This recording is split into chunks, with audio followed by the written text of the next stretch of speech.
আসসালামু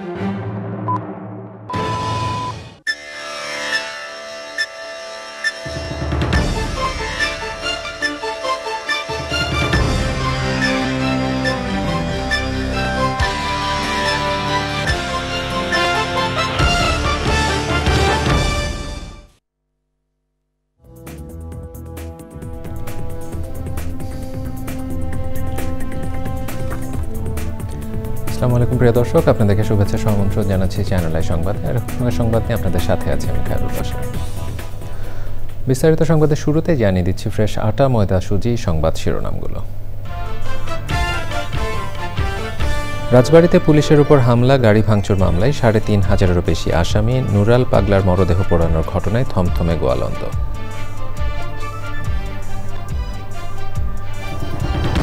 নির্বাচন বানচালে মাজার খানকায় হামলা সহ বিশৃঙ্খলা তৈরি করা হচ্ছে বলে বিএনপির অভিযোগ। আন্তর্জাতিক চক্রান্তে এসব হচ্ছে মন্তব্য।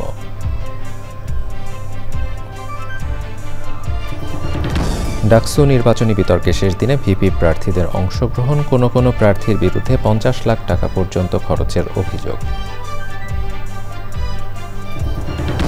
ধর্মীয় ভাবগাম্ভীর্যে পবিত্র ঈদে মিলাদুন্নবী পালন। চট্টগ্রামে লাখো মানুষের অংশগ্রহণে অনুষ্ঠিত জাশরানে জুলুসে পদদলিত হয়ে দুজনের প্রাণহানি।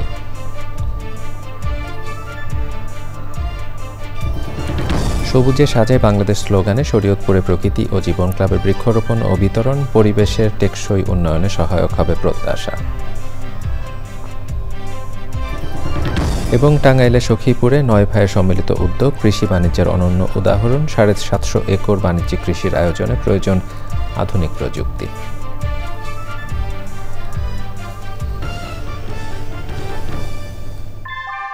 ভূমিকম্প সহনীয় মোস্ট ডিউরেবল দেশের প্রথম থার্মেক্স রড সালাম স্টিল। সালাম স্টিল বোঝে ডিউরেবিলিটি। সালাম স্টিল, মোস্ট ডিউরেবল স্টিল। প্রিয় দর্শক, এতক্ষণ সংবাদ শিরোনামগুলো জানাছিলাম। এখনকার সংবাদ আয়োজন একই সঙ্গে চ্যানেলের ইউটিউব চ্যানেল এবং চ্যানেলের ওটিটি প্ল্যাটফর্ম আইস্ক্রিনে লাইভ স্ট্রিমিং হচ্ছে। এবারে নিয়ে যাচ্ছি বিস্তারিত আয়োজনে। রাজবাড়ী গোয়ালন্দে নুরুল হক ওরফে নুরাল পাগলার মাজারে পুলিশের উপর হামলার ঘটনায় মামলা করা হয়েছে। মামলায় অজ্ঞাত ৩৫০০ জনকে আসামি করা হয়েছে। শুক্রবার রাত ১২টার পর গোয়ালন্দ ঘাট থানার এসআই সেলিম বাদী হয়ে মামলাটি করেন। রাজবাড়ী প্রতিনিধি খান মোহাম্মদ জহুরুল হকের তথ্যচিত্রে আল মুকসিদের রিপোর্ট।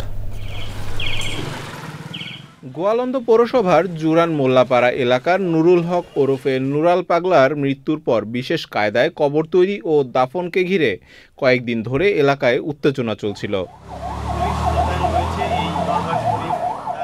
এ নিয়ে শুক্রবার জুমার নামাজের পর বিক্ষোভ সমাবেশ করে ইমান আকিদা রক্ষা কমিটি। এরপর নুরুল হকের দরবার শরীফে হামলা পাল্টা হামলা ও সংঘর্ষে একজন নিহত ও ৫০ জনেরও বেশি আহত হন। নুরুল হকের দরবার শরীফে ভাঙচুর ও আগুন এবং কবর থেকে মরদেহ তুলে পোড়ানো হয়। এই ঘটনার সাথে প্রকৃতপক্ষে যারা উস্কানি দিয়েছে এবং যারা জড়িত এবং তাদেরকে আইনের আওতায় নিয়ে আসা হবে এবং আমাদের গ্রেপ্তার অভিযান চলছে। ইনশাআল্লাহ আমরা সামনে ভালো কিছু আমরা দিতে পারবো আশা করি। পরিস্থিতি নিয়ন্ত্রণের চেষ্টা করলে পুলিশের ওপরও হামলা চালানো হয়, ভাঙচুর করা হয় পুলিশের গাড়ি। এ ঘটনায় অজ্ঞাত ৩৫০০ মানুষকে আসামি করে মামলা করা হয়েছে। ইচ্ছাকৃতভাবে আমাদের কাছে মনে হয়েছে যে তারা একটা শান্তিপূর্ণ পরিস্থিতি বিঘ্ন ঘটানোর জন্য তারা এসে প্রথমে পুলিশের উপরে হামলা চালায়, পরে গাড়ি ভাঙচুর করে। সেখানে ইউনো ছিল, তারও গাড়ি ভাঙচুর করে এবং পরবর্তীতে তারা এই বিক্ষুব্ধ অবস্থায় তারা মাজারে যায় এবং মাজার ভাঙচুর করে অগ্নিসংযোগ করে। ঘটনার পর থেকে নুরাল পাগলার দরবার শরীফ এলাকায় পুলিশ মোতায়েন রয়েছে। দরবার শরীফে বন্ধ রয়েছে সাধারণ মানুষের প্রবেশ। আল মুকসিদ, চ্যানেল আই। বিএনপি নেতারা বলেছেন দেশ স্বাভাবিক প্রক্রিয়ায় চলছে না। রাজধানীতে আলাদা অনুষ্ঠানে তারা অভিযোগ করেছেন মাজারে হামলা কোনো বিচ্ছিন্ন ঘটনা নয়, নির্বাচন বানচাল করতে নানা বিশৃঙ্খলা ঘটনা ঘটানো হচ্ছে। এসব ঘটনা আন্তর্জাতিক চক্রান্ত বলেও অভিযোগ করেছেন তারা। রাহুল রায় রিপোর্ট। পবিত্র ঈদে মিলাদুন্নবী উপলক্ষে নয়াপল্টনে বিএনপির কেন্দ্রীয় কার্যালয়ে ছিল মিলাদ ও দোয়া মাহফিল। বিএনপির সিনিয়র নেতাদের সঙ্গে অঙ্গ ও সহযোগী সংগঠনের নেতারাও অংশ নেন এই মিলাদ মাহফিলে। পরে কথা বলেন বিএনপির সিনিয়র যুগ্ম মহাসচিব। তৌহিদি জনতার নামে তারা এই কাজগুলো করছে, আপনি দেখবেন এদের পিছনে আন্তর্জাতিক ষড়যন্ত্র আছে। এই দেশের পূজা মণ্ডপ পাহারা দেয় আলেম ওলামারা, সেই দেশে মাজার ভাঙা, মাজারে সেখানে লাশ পুড়িয়ে দেওয়ার মতো ঘটনা এটা গোয়ালন্দে ঘটেছে। এটা আমি বাংলাদেশ জাতীয়তাবাদী দলের পক্ষ থেকে তীব্র নিন্দা জানাচ্ছি এবং প্রতিবাদ জানাচ্ছি। গণ অধিকার পরিষদের সভাপতি ডাকসুর সাবেক ভিপি নুরুল হক নূরকে ঢাকা মেডিকেল কলেজ হাসপাতালে দেখতে যান বিএনপির স্থায়ী কমিটির সদস্য মির্জা আব্বাস। পরে তিনিও বিভিন্ন ইস্যুতে কথা বলেন। মাজার, তারপর খানকা, এগুলো সব ভাঙাচুরি করা হয়েছে। এগুলো আসলে বিচ্ছিন্ন কিছু না। নির্বাচনটা সামনে রেখে এই ধরনের আরও অনেক কিছু সামনে আপনারা দেখতে পাবেন, যাতে নির্বাচনটা না হয়। একটা শ্রেণীর লোক চাচ্ছে যাতে নির্বাচন না হয়। সোশ্যাল মিডিয়ায় কালকে বিশ্বের একজন পরাক্রমশালী নেতার মুখের বক্তব্য শুনেছি, তাতে আমার মনে হচ্ছে না এই দেশে একটা স্বাভাবিক প্রক্রিয়া আমরা যাচ্ছি, একটা অস্বাভাবিক প্রক্রিয়ায় দেশটা এগিয়ে যাচ্ছে। গণ অধিকার পরিষদের সাধারণ সম্পাদক রাশেদ খান বলেছেন, শুক্রবার জাতীয় পার্টির কাকরাইল কার্যালয় ভাঙচুর ঘটনায় গণ অধিকার পরিষদ জড়িত নয়। জাতীয় পার্টির কার্যালয়ে যে স্যাবোটাজ হয়েছে এই ঘটনার সাথে গণ অধিকার পরিষদ জড়িত নয়। রাহুল রায়, চ্যানেল আই, ঢাকা। ডাকসু নির্বাচনে প্রচারের শেষ সময়ে নানা প্রতিশ্রুতি নিয়ে ভোটারদের কাছে যাচ্ছেন প্রার্থীরা। তারা মনে করছেন নির্বাচনের ফলাফলে বড় ভূমিকা রাখবেন নারী ভোটাররা। ডাকসু নির্বাচনী বিতর্কের শেষ দিনে ভিপি প্রার্থীরা শিক্ষা বান্ধব ক্যাম্পাসের প্রতিশ্রুতি দেন। মিথিলা নাজরিনের রিপোর্ট। ডাকসু নির্বাচনের দিন যতই ঘনিয়ে আসছে ততই জমজমাট হচ্ছে প্রচার।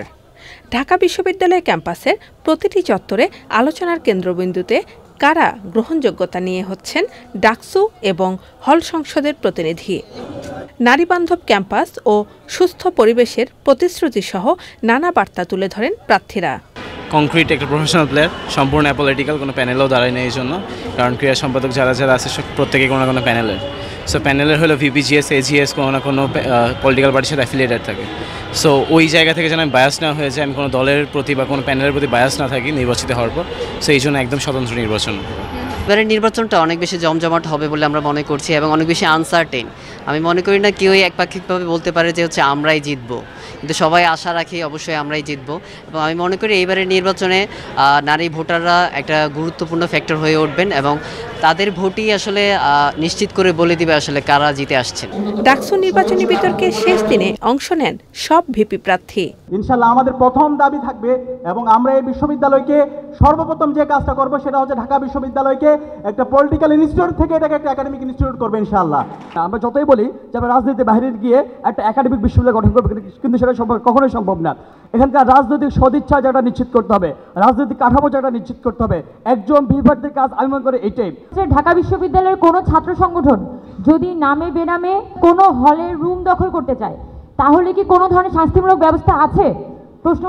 উত্তর হচ্ছে নেই। তো সেই জায়গা থেকে এখানে কাঠামোগত সংস্কারের মাধ্যমে কোনো ছাত্র সংগঠন যদি হলের রুম দখল করতে চায় তাহলে সেই ছাত্রের ছাত্রত্ব বাতিল করতে হবে। আমি আমার জীবনে সর্বদা সফল হতে চেয়েছি। আমি যদি এখানে ভিপি হিসেবে নির্বাচিত হই, এখানে সফলতার একমাত্র মূল চাবিকাঠি হবে সাধারণ শিক্ষার্থীদের কণ্ঠস্বরে কথা বলা, এবং সেটা আমি বলে যাব। রোববার ডাকসু নির্বাচনের প্রচারের শেষ দিন, আর 9 সেপ্টেম্বর হবে ভোট গ্রহণ। Mithila Naznin, Channel I, Dhaka. জাতীয় নির্বাচনের প্রস্তাবিত আচরণবিধিতে একজন প্রার্থীর জন্য ভোটার প্রতি খরচ 10 টাকা। গণমাধ্যমে জাতীয় নির্বাচনের মতো কভারেজ পাওয়া ডাকসু নির্বাচনে সেই খরচ কত? ডাকসু নির্বাচনে আচরণবিধি থাকলেও খরচের কোনো উল্লেখ নেই। তাহলে একজন প্রার্থী কত টাকা খরচ করতে পারবেন? দেখা যাচ্ছে প্রার্থীদের কেউ খরচ করতে পারছেন মাত্র কয়েক হাজার, আবার কেউ কেউ লক্ষ লক্ষ টাকা। এই টাকার উৎস কি? বিষয়টা নিয়ে অনুসন্ধান করেছেন সাদি মাহমুদ। মজা করে দরজায় এমন লেখা থাকলেও বাস্তবে যে এটা ঘটছে না এমন নয়। কোনো কোনো প্রার্থীর পক্ষে গণহারে আপ্যায়ন তেমন লুকোছাপা বিষয়ও নয়।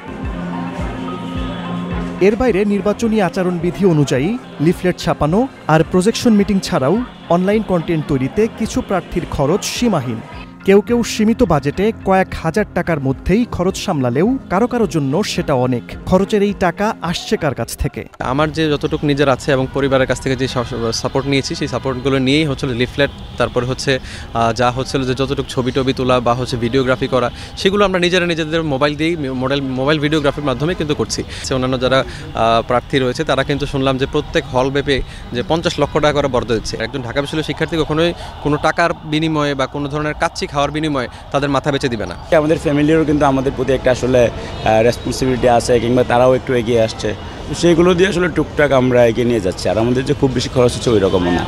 বেশি খরচের অভিযোগ বড় ছাত্র সংগঠনের প্যানেলে নির্বাচন করা প্রার্থীদের বিরুদ্ধে। ভোটারদের উপহারের পাশাপাশি আপ্যায়ন আয়োজনেও টাকা ঢালছেন তারা। ওই প্রার্থীরা অবশ্য অভিযোগ মানতে নারাজ। আমরা রেগুলার আমরা কন্ট্রিবিউট করি, আমাদের যারা শুভাকাঙ্ক্ষী আছে, আমাদের যারা সাবেকরা আছে, তারা আমাদের এখানে কন্ট্রিবিউট করে। এর পাশাপাশি আপনারা জানেন শিবিরের অনেকগুলো রিসোর্স আছে। রিসোর্স বলতে হচ্ছে আমাদের পাবলিকেশনস প্রায় 300-এর উপর আমাদের পাবলিকেশন আইটেম আছে, ওখান থেকে আমাদের আয় হয়। তো এইভাবে আমরা চলি। শিক্ষার্থীদের কাছে পৌঁছানো ব্যয় সাপেক্ষ না, পরিশ্রমের ব্যাপার। কারণ আপনি শিক্ষার্থীদের কাছে যাচ্ছেন, আপনি কিছু নিয়ে যাচ্ছেন না, শুধুমাত্র লিফলেটের ব্যাপার আছে। সেটা আমাদের সংগঠন থেকে আমাদেরকে লিফলেট দিয়েছে, 40,000 ভোটারের জন্য 40,000 লিফলেট দিয়েছে, সেই লিফলেটগুলো আমরা বিতরণ করছি। এখন প্রশ্ন উঠছে, এই ব্যয় আসলে কতটা স্বচ্ছ, আর সেটা ভোটের প্রতিযোগিতায় কতটা সমতা রাখতে পারছে? এইটাকে নিয়ন্ত্রণ করার যে মেকানিজম সেটা বিশ্ববিদ্যালয় কর্তৃপক্ষের কাছে নেই। এখানে যদি বাইরে থেকে টাকা আসে, সেগুলো যদি নির্বাচনী প্রচারণায় খরচ করে এবং সেই নির্বাচনী প্রচারণা যদি আমাদের আচরণবিধির ভেতরে থাকে, তাহলেও আমাদের এখানে আসলে হস্তক্ষেপ করার জায়গাটা খুব সীমিত। তবে আমার বিশ্বাস যে আমার ছাত্রছাত্রীরা, এই বিশ্ববিদ্যালয়ের ছাত্রছাত্রীরা তাদের বিবেক কিংবা তাদের পছন্দ টাকার বিনিময়ে বিক্রি করবে না। সেখানে আমি যদি কোনো প্রার্থী কারোর জন্য কোনো উপঢৌকন আনে, সেটা যদি আমাদের নজরে আসে, তাহলে সেটা পরিষ্কারভাবে আচরণবিধির লঙ্ঘন, সেটা আমরা ইন্টারভেন করছি। আগামী 9 সেপ্টেম্বর হবে ডাকসু নির্বাচনে ভোট গ্রহণ। ভোটারদের মন জয় করতে হলে হলে যাচ্ছেন প্রার্থীরা, পাশাপাশি শিক্ষার্থীদের চায়ের আড্ডাতেও যোগ দিচ্ছেন তারা। তবে শিক্ষার্থীরা বলছেন, প্রার্থী যে দলই করুন বা যত টাকাই খরচ করুন না কেন, ভোট হবে যোগ্যতা আর শিক্ষার্থী বান্ধব প্রস্তাবনার উপর ভিত্তি করেই। সাদি মাহমুদ, চ্যানেল আই, ঢাকা বিশ্ববিদ্যালয়। ধর্মীয় ভাবগাম্ভীর্যের মধ্য দিয়ে অন্যান্য দেশের মতো বাংলাদেশেও পালন করা হয়েছে পবিত্র ঈদে মিলাদুন্নবী। এই উপলক্ষে শান্তি সমাবেশ, শোভাযাত্রা ও স্বেচ্ছায় রক্তদান কর্মসূচি সহ সারা দেশে নানা আয়োজন করা হয়। জকর মালিথার রিপোর্ট।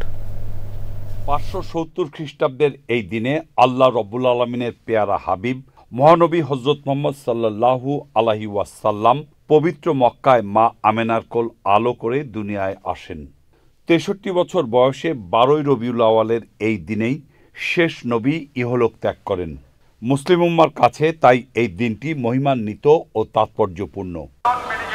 পবিত্র ঈদে মিলাদুন্নবী উপলক্ষে রাজধানী সহ সারা দেশে সরকারি বেসরকারিভাবে পালন করা হচ্ছে নানা আনুষ্ঠানিকতা। এ উপলক্ষে সকালে মিরপুর মাজার শরীফ প্রাঙ্গণে আঞ্জুমানে আসাদিয়া নুরিয়া সেহাবিয়া আয়োজন করে স্বেচ্ছায় রক্তদান কর্মসূচি। পরে বের করা হয় শোভাযাত্রা। ঈদে মিলাদুন্নবী উপলক্ষে রাজধানীতে মোটর শোভাযাত্রা করেছে নেদায়ে ইসলাম যুব সংঘ। আহলা দরবার শরীফ চাঁদ কমিউনিটি সেন্টারে আয়োজন করে আলোচনা সভার। মতিঝিল থেকে প্রেস ক্লাবের সামনে আনন্দ শোভাযাত্রা করেছে রেজভিয়া ফাউন্ডেশন। দিনটি স্মরণে রাজধানীর জিগাতলা ধানমন্ডি এলাকায় শোভাযাত্রা করেছে Maijbhandari Gausia hoc committee Bangladesh.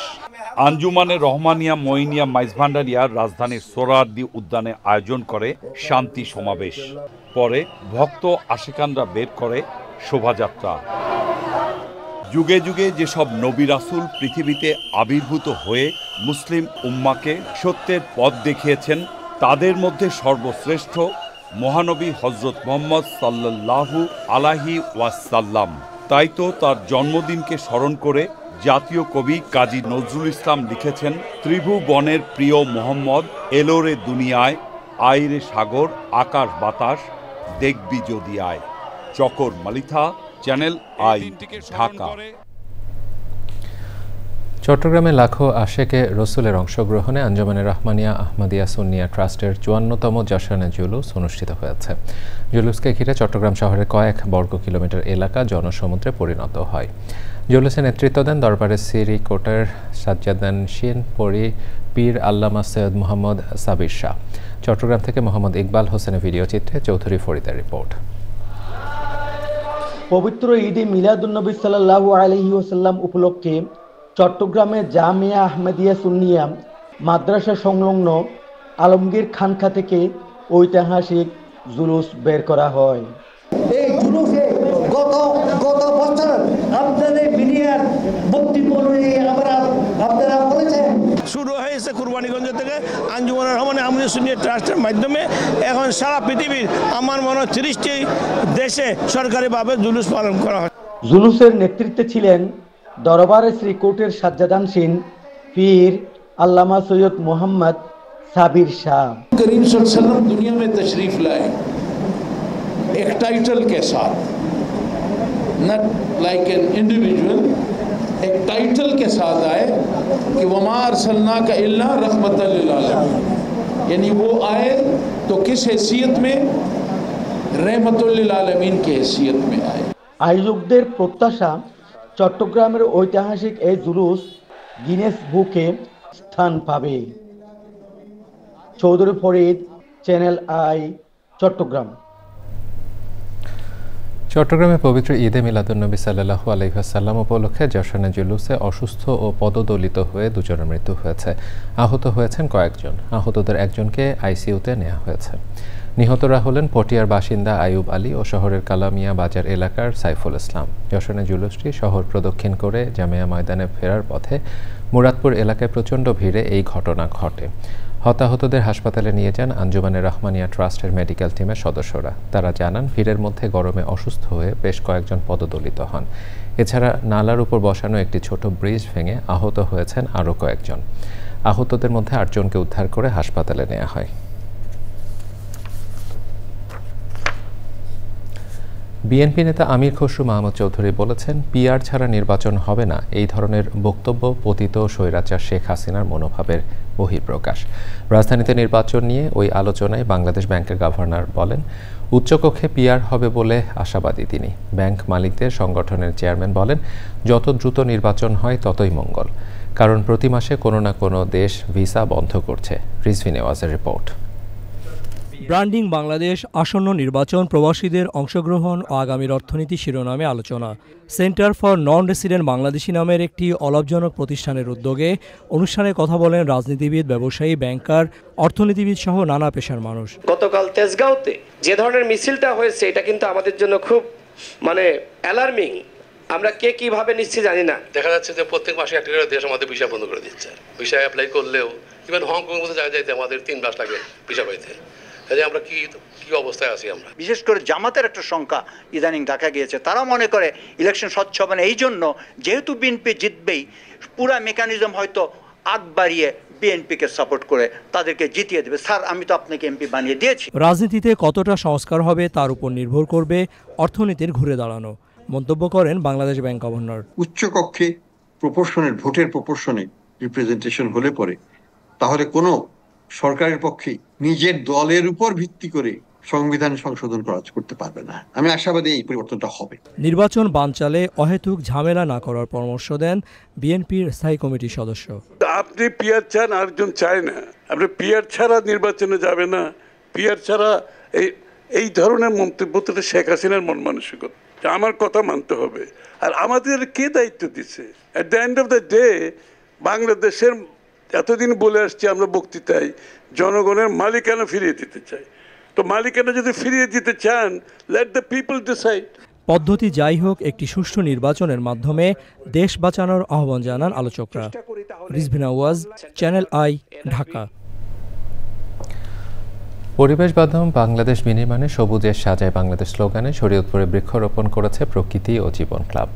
Mobile network operator বাংলালিংকের সহায়তায় বিভিন্ন শিক্ষা প্রতিষ্ঠানে বৃক্ষরোপণের পাশাপাশি শিক্ষার্থীদের উপহার দেওয়া হয় বিপন্ন ও বিরল দেশীয় গাছের চারা। এমন উদ্যোগ মাটির ক্ষয় ও নদী ভাঙন রোধ সহ পরিবেশের টেকসই উন্নয়নে সহায়ক হবে বলে বিশিষ্টজনদের আশা। এস এম মুজিবুর রহমানের তথ্য ও ভিডিও চিত্রে আফরোজা হাসির রিপোর্ট। পদ্মা, মেঘনা ও আড়িয়াল খাঁ নদীবেষ্টিত জেলা শরীয়তপুর। অপরিকল্পিত উন্নয়ন, নগরায়ন ও দূষণের পাশাপাশি নদী ভাঙন সহ নানা প্রাকৃতিক দুর্যোগে বিপর্যয়ে জেলার পরিবেশ প্রতিবেশ। পরিস্থিতির উত্তরণে প্রকৃতি ও জীবন ক্লাবের সবুজায়ন অভিযান। সবুজে সাজাই বাংলাদেশ এই প্রতিপাদ্যে শরীয়তপুরে বৃক্ষরোপণ কর্মসূচি পালন করেছে প্রকৃতি জীবন ক্লাব। এই যে শরীয়তপুর, এই শরীয়তপুরে বড় গাছ, ফলের গাছ যখন দেখি, সেখানে কিন্তু দেখা যায় প্রায় 40 প্রজাতির পাখি বসবাস করে। এটা বিশাল ব্যাপার। শুধু যে একটি গাছ অক্সিজেন দিচ্ছে, কার্বন ডাই অক্সাইড শুষে নিচ্ছে তাই নয়, সে কিন্তু এই যে বন্যপ্রাণীর জন্য একটা বিশাল আশ্রয়ের স্থল। বড় গাছ, যে গাছগুলোতে ফল হয়, সেই গাছের চারা যেন আমরা বেশি বেশি করে লাগাই। আসুন আমরা বাংলাদেশটাকে সবুজে ছেয়ে ফেলি। বাংলালিংকের সহায়তায় বিভিন্ন শিক্ষা প্রতিষ্ঠানে সবুজ উৎসবে শিক্ষার্থীদের বৃক্ষায়নের অঙ্গীকার। আমাদের দেশে যে পরিমাণ গাছ কাটা হচ্ছে সেই পরিমাণে গাছ লাগানো হচ্ছে না। বেশি বেশি গাছ লাগালে শুধু পরিবেশই ভালো হবে না, আমরাও সুস্থভাবে বেঁচে থাকতে পারবো। এই বৃক্ষরোপণ কর্মসূচি যা পরিবেশ রক্ষায় অত্যন্ত গুরুত্বপূর্ণ ভূমিকা পালন করবে এবং আমাদের এই ভালো কাজের ধারা ইনশাআল্লাহ অব্যাহত থাকবে। এই গাছ অক্সিজেন দান করবে এবং প্রাণীকুল অক্সিজেন গ্রহণ করে বেঁচে থাকবে। গাছ লাগালে বিভিন্ন যে নদী ভাঙ্গন আছে, নদী ভাঙ্গন রোধ হবে এবং পরিবেশ সুস্থ সুন্দর থাকবে। এই হুমকির বিশ্বকে আজকে বাঁচাতে হলে গাছ লাগানো অত্যন্ত জরুরি। দেশব্যাপী বৃক্ষরোপণের কর্মসূচি ছেড়ে দেওয়া যায়, তবেই কেবল পরিবেশ বিপর্যয় থেকে রক্ষা পাওয়া সম্ভব। নতুন প্রজন্মের হাত ধরেই সবুজায়নের অভিযাত্রা ত্বরান্বিত হবে প্রত্যাশা বিশিষ্টজনদের। সকলেই এই বৃক্ষরোপণের সাথে জড়িত হই এবং পরিবেশের ভারসাম্য রক্ষায় অবদান রাখি। প্রকৃতি ও জীবন ফাউন্ডেশন পরিবেশ রক্ষায় বৃক্ষরোপণের যে কর্মসূচি গ্রহণ করেছে তা নিঃসন্দেহ উৎসাহবাঞ্জক। এই উদ্যোগগুলো এই ছোট পরিসর থেকে ধীরে ধীরে বড় পরিসরে নিয়ে যায়, একটি সুন্দর শরীয়তপুর তথা একটি সুন্দর বাংলাদেশ আমাদের সামনে উপস্থাপিত হওয়া সম্ভব। আশা করি চ্যানেল আই বাংলাদেশের আনাচে কানাচে এই রকমের সামাজিক সচেতনতামূলক প্রোগ্রাম তারা চলমান রাখবে। বাসযোগ্য ধরিত্রী বিনির্মাণে বেশি বেশি বৃক্ষরোপণের আহ্বান জানিয়েছেন পরিবেশবাদীরা। আফরোজা হাসি, চ্যানেল আই। টাঙ্গাইলের সখীপুর উপজেলার আপন 9 ভাই সম্মিলিত উদ্যোগে বাংলাদেশে কৃষি বাণিজ্যের এক অনন্য উদাহরণ গড়েছেন। টাঙ্গাইলের ভিন্ন ভিন্ন জায়গায় মোট 750 একর জমিতে তারা গড়ে তুলেছেন বাণিজ্যিক কৃষির বিশাল আয়োজন। বিস্তারিত জানাচ্ছেন শাইখ সিরাজ। জনসংখ্যা বৃদ্ধির চাপ ও মানবসৃষ্ট নানা কারণে সারা দেশের মতো টাঙ্গাইলেও প্রতি বছর কৃষি জমি কমছে। গবেষণা বলছে গত 1 বছরে হারিয়েছে প্রায় 1420 হেক্টর জমি। তবুও এখানকার কৃষকদের উদ্ভাবনী চাষে বেড়েছে উৎপাদন, বেড়েছে ফসল বৈচিত্র্য। টাঙ্গাইলের সখীপুর উপজেলার আপন 9 ভাই, তাদের 12 ছেলে সন্তান এবং 11 জন জামাতা মিলে উদ্যোগ নিয়েছেন বিশাল বাণিজ্যিক কৃষির। আমরাও তো বড় কোনো গৃহস্থ না, আমরা সাধারণ একজন গৃহস্থ চাষি। ভাই এগুলো নিয়ে আস্তে আস্তে আস্তে আস্তে আস্তে আস্তে সব বাইরে নিয়ে আমরা যৌথ বাগান শুরু করে দিলাম। আমাদের ব্যবসা যারা 9 ভাই যৌথ ব্যবসা শুরু করে এই পর্যন্ত আসছে এবং ওনাদের এই উদ্যোগ দেখে আমরা যারা আমাদের জেনারেশন যারা আমরাও এই পথে আমরা আসি। 25 কোটি 90 লক্ষ টাকার মতো আমাদের এই খরচ, 7 লক্ষ গাছ বিক্রি হয় কত থেকে, আর 30 কোটি 50 লক্ষ টাকার মতো।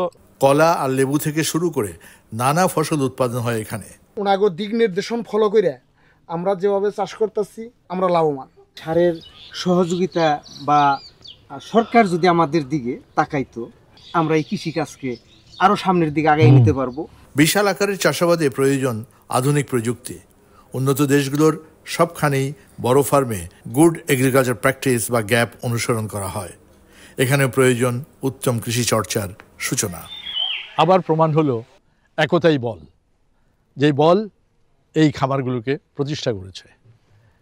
যিনি উদ্যোগ নিয়েছিলেন তার হাত ধরে আজকে তার প্রজন্ম এবং পরবর্তী প্রজন্ম মিলে এই 750 একর জমিতে যে বাগান তৈরি করেছেন, এই বাংলাদেশের অন্যান্য জায়গার জন্য একটা অনুকরণীয় হতে পারে। টাঙ্গাইলের ঘাটাইলের সিদ্দিকালী বাজার থেকে শাইখ সিরাজ, চ্যানেল আই। এবার স্পোর্টস।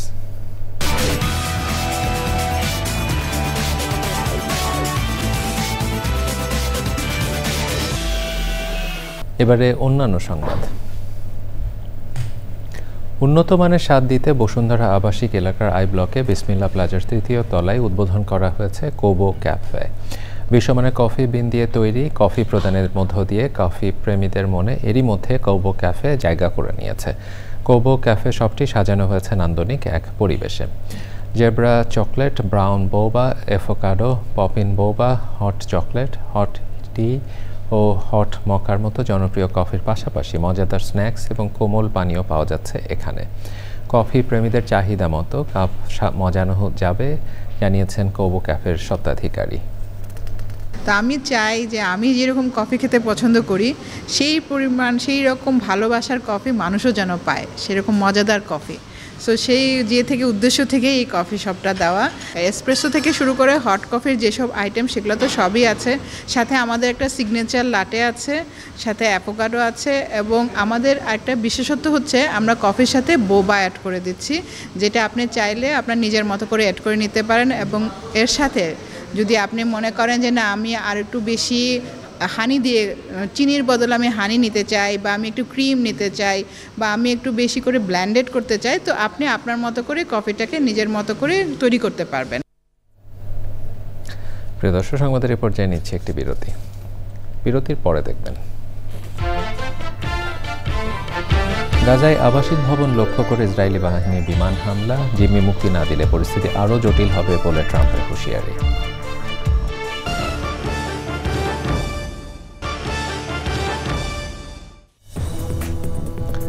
দর্শক, আবার আমন্ত্রণ জানাচ্ছি চ্যানেল আই সংবাদে। বিএনপি স্থায়ী কমিটির সদস্য সালাউদ্দিন আহমেদ বলেছেন, ফ্যাসিবাদের পুনরুত্থান না চাইলে ভালো রাজনীতি সূচনা করতে হবে, জবরদস্তিমূলকভাবে মনোভাব পরিহার করতে হবে। বিএনপির ৪৭তম প্রতিষ্ঠাবার্ষিকী উপলক্ষে ঢাকা মহানগর উত্তর ও দক্ষিণ বিএনপি আয়োজিত এক ফুটবল ম্যাচ অনুষ্ঠানে তিনি আরও বলেন, শুধু আইন কানুন বা সংবিধান পরিবর্তনের মধ্য দিয়ে কার্যকর সংস্কার করা যায় না, মনস্তাত্ত্বিক পরিবর্তন এবং সহনশীলতার মধ্য দিয়ে পরিবর্তন আনতে হবে।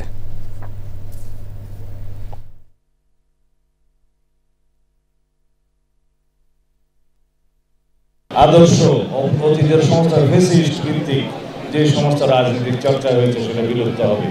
যদি আমরা ফেসিবাদের পুনরুত্থান না চাই, যদি আমরা স্বৈরতান্ত্রিক ব্যবস্থার পুনরুত্থান না চাই, তাহলে পরে আমাদেরকে ভালো রাজনৈতিক চর্চা, ভালো আদর্শিক রাজনৈতিক স্থাপন এবং লালন করতে হবে। এই গণতান্ত্রিক সংস্কৃতির চর্চার মধ্য দিয়ে আমরা এমন একটা স্তরে একদিন উন্নীত হব ইনশাআল্লাহ। নিউ ইয়র্কে আলবানিতে বাংলাদেশ জাতীয়তাবাদী দল বিএনপির ৪৭তম প্রতিষ্ঠাবার্ষিকী উদযাপিত হয়েছে। এ উপলক্ষে বিএনপির আলবানি শাখার পক্ষ থেকে সিটি সেন্ট্রাল অ্যাভিনিউয়ে গুলশান ক্যাফের সামনে সমাবেশের আয়োজন করা হয়। আলবানি শাখা বিএনপি সভাপতি আমিনুর রহমান খোকনের সভাপতিত্বে অনুষ্ঠিত ওই সমাবেশে উপস্থিত ছিলেন আলবানি শাখা বিএনপি সাধারণ সম্পাদক জাহাঙ্গীর আলম সরকার, সিনিয়র সহসভাপতি মোহাম্মদ তারিকুল ইসলাম তারেক, সহসভাপতি মোহাম্মদ হাফিজ আলম সহ অন্যরা।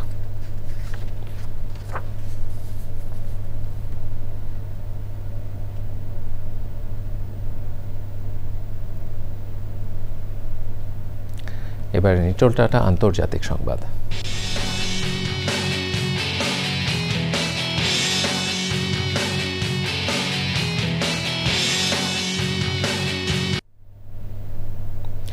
উত্তর গাজায় আবাসিক ভবন লক্ষ্য করে বিমান হামলা চালিয়েছে ইসরায়েলি সেনাবাহিনী। এতে ওই এলাকার অধিকাংশ ফ্ল্যাট ও ব্যবসা প্রতিষ্ঠান ধ্বংস হয়ে গেছে। গত ২৪ ঘন্টায় ইসরায়েলি হামলায় আরও ৩৫ ফিলিস্তিনি নিহত হয়েছে বলে জানিয়েছে গাজার স্বাস্থ্য মন্ত্রণালয়। গাজায় ইসরায়েলি হামলা চলার মধ্যে যুদ্ধবিরতি ও ইসরায়েলি জিম্মিদের মুক্তির বিষয়ে ফিলিস্তিনি সশস্ত্র গোষ্ঠী হামাসের সঙ্গে আলোচনা চলছে বলে জানিয়েছে যুক্তরাষ্ট্রের প্রেসিডেন্ট ডোনাল্ড ট্রাম্প। শুক্রবার হোয়াইট হাউসের ওভাল অফিসে সাংবাদিকদের এ তথ্য জানিয়ে ট্রাম্প বলেন, কিছু জিম্মি সম্প্রতি মারা গেছেন। হামাস যদি জিম্মিদের মুক্তি না দেয় তাহলে পরিস্থিতি খুবই জটিল হবে বলেও মন্তব্য করেন ট্রাম্প। এবারে আইস্ক্রিন সাংস্কৃতিক সংবাদ।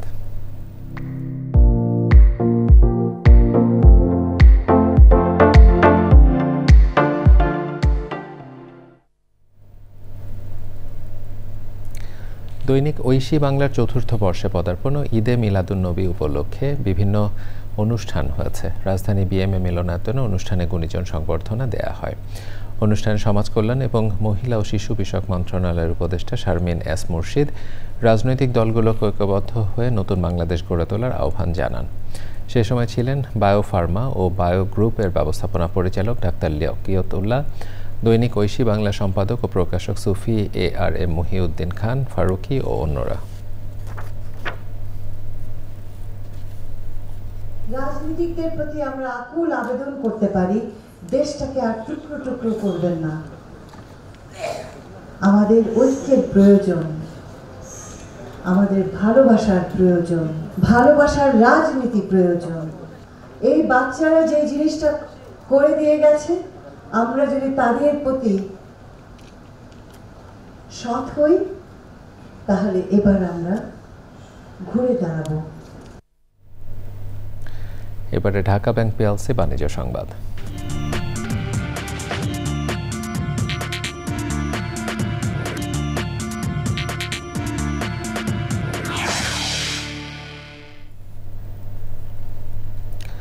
বিনামূল্যে দ্রুত ও নিরাপদে প্রবাসীদের রেমিটেন্স দেশে পৌঁছতে যুক্তরাষ্ট্র ভিত্তিক আর্থিক সেবা প্রতিষ্ঠান নালা বাংলাদেশে কার্যক্রম শুরু করেছে।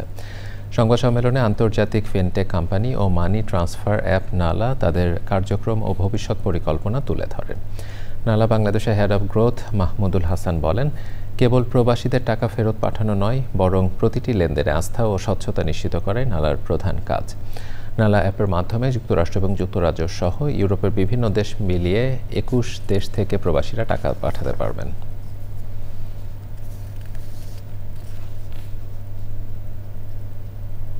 প্রিয় দর্শক, সংবাদের এই পর্যায়ে নিচ্ছি একটি বিরতি।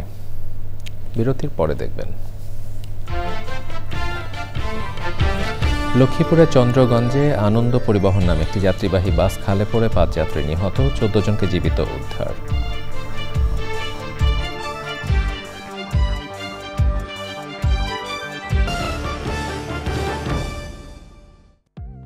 জানো, ডেড স্কিন সেল আমাদের ব্রাইট স্কিনকে লুকিয়ে রাখে। টেপ টেস্ট করলে দেখতে পাবে। দেখলে ব্রাইট স্কিন লুকিয়ে আছে ডেড স্কিন সেলস এর নিচে। এগুলো দূর করে পন্ড স্কিন ইনস্টিটিউটের ব্রাইট বিউটি ফেস ওয়াশ। এই নাইসিনামাইড যুক্ত expert formula dead skin sales দূর করে আর দেয় ultimate bright skin. Miracles happen ponds bright beauty face wash. Dove কি সাবানের থেকে আলাদা? জানতে ডাভ ফেস টেস্ট ট্রাই করুন। আপনার সাবান আর ডাভ নিন, একদিকে সাবান দিন আর অন্যদিকে ডাভ। সাবানের দিকটা রুক্ষ লাগে কারণ সাবান ত্বককে রুক্ষ করে দেয়। ডাভের দিকটা নরম ও কোমল কারণ ডাভ সাবানের থেকে আলাদা। এর 1/4 ময়েশ্চারাইজিং ক্রিম দেয় নরম, কোমল ও উজ্জ্বল ত্বক। তফাৎটা বুঝতে আজই ডাভ ব্যবহার করুন। উজ্জ্বলতার উপহার মাত্র 50 টাকায়। Glow and lovely serum cream. এর মাল্টিভিটামিন সিরাম ত্বকের 3 স্তর গভীরে যায় আর দেয় ইনস্ট্যান্ট উজ্জ্বলতা। Glow and lovely serum cream মাত্র 50 টাকা। রকেট অ্যাপ থাকলে বিজিবি ও পল্লী বিদ্যুতের প্রিপেইড মিটার রিচার্জ এখন অনেক সহজ। রকেট অ্যাপ দিয়ে রিচার্জ করুন মুহূর্তেই, যখনই প্রয়োজন। প্রিয় দর্শক, আবার আমন্ত্রণ জানাচ্ছি চ্যানেল আই সংবাদে। লক্ষ্মীপুরে চন্দ্রগঞ্জে আনন্দ পরিবহন নামের একটি যাত্রীবাহী বাস খালে পড়ে 5 যাত্রী নিহত হয়েছেন। চন্দ্রগঞ্জ থানার ওসি ফাইজুল আজিম নোমান জানিয়েছেন, বাসটি সকালে চন্দ্রগঞ্জ কাফিল উদ্দিন ডিগ্রি কলেজের সামনে রহমতখালী খালে পড়ে যায়। সে সময় বাস থেকে অন্তত 14 জনকে জীবিত উদ্ধার করা হয়। পরে ফায়ার সার্ভিসের ডুবুরি দল উদ্ধার কার্যক্রমে যোগ দেয়। দুর্ঘটনার কারণে প্রায় 1 ঘন্টা লক্ষ্মীপুর ঢাকা আঞ্চলিক মহাসড়কে যান চলাচল বন্ধ ছিল।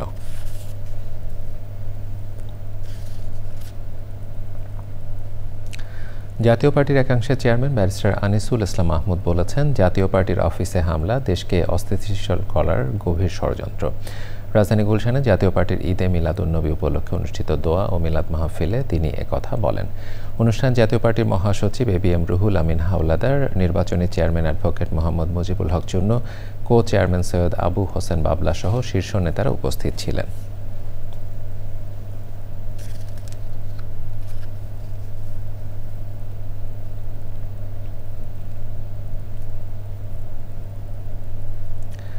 দেশজুড়ে জুলাই যোদ্ধাদের নির্মূলে ষড়যন্ত্র চলছে দাবি করে জাতীয়তাবাদী গণতান্ত্রিক আন্দোলন NDM এর চেয়ারম্যান ববি হাজ্জাজ বলেছেন, ফ্যাসিবাদে দোসরদের আইনের আওতায় না আনলে জাতীয় নির্বাচন কঠিন হবে।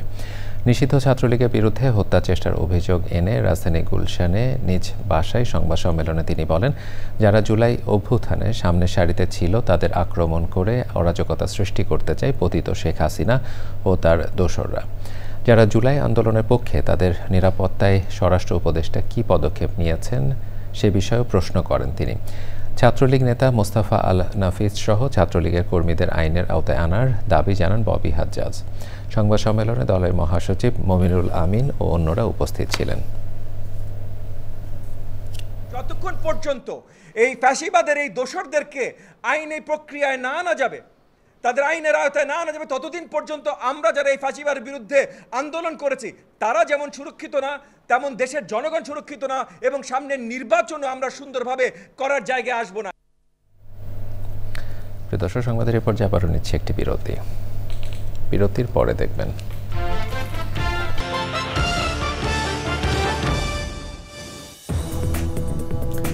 প্রিয় দর্শক, আবার আমন্ত্রণ জানাচ্ছি চ্যানেলের সংবাদে। অনুমোদন ছাড়া সীসা বার পরিচালনার অভিযোগে রাজধানীর বাড়িধারা থেকে সেলিম প্রধান সহ 9 জনকে গ্রেপ্তার করেছে গুলশান থানা পুলিশ। পুলিশ বলছে সেলিম প্রধান বাড়িধারা এলাকায় সীসা বার পরিচালনা করছিলেন। তার মালিকানাধীন সীসা বার থেকে ভোরে তাকে গ্রেপ্তার করা হয়েছে।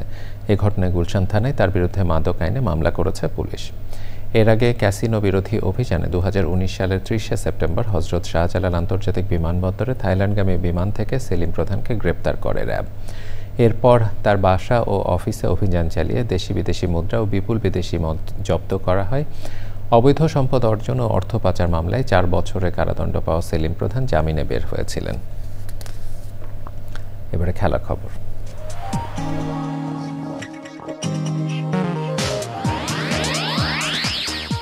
সংবাদ শেষ করব ফ্রেশ আটা ময়দা সুজি সংবাদ শিরোনামগুলো জানিয়ে দিয়ে। রাজবাড়ীতে পুলিশের উপর হামলা, গাড়ি ভাঙচুর মামলায় ৩৫০০-এরও বেশি আসামি। নুরাল পাগলার মরদেহ পোড়ানোর ঘটনায় থমথমে গোয়ালন্দ।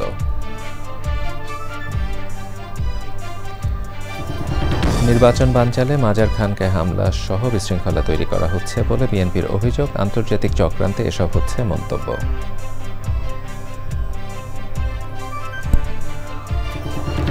ডাকসু নির্বাচনী বিতর্কে শেষ দিনে ভিপি প্রার্থীদের অংশগ্রহণ, কোনো প্রার্থীর বিরুদ্ধে 50 লাখ টাকা পর্যন্ত খরচের অভিযোগ। ধর্মীয় ভাবগাম্ভীর্যে পবিত্র ঈদে মিলাদুন্নবী পালন। চট্টগ্রামে লাখো মানুষের অংশগ্রহণে অনুষ্ঠিত জাশনে জুলুসে পদদলিত হয়ে 2 জনের প্রাণহানি।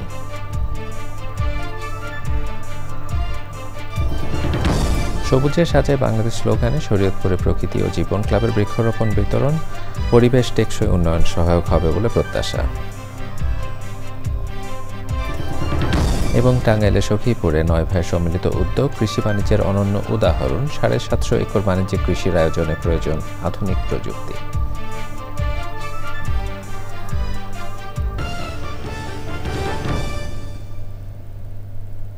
প্রিয় দর্শক, এতক্ষণ চ্যানেলের সংবাদের সাথে থাকবার জন্য সকলকে ধন্যবাদ জানিয়ে বিদায় নিচ্ছি। শুভেচ্ছা।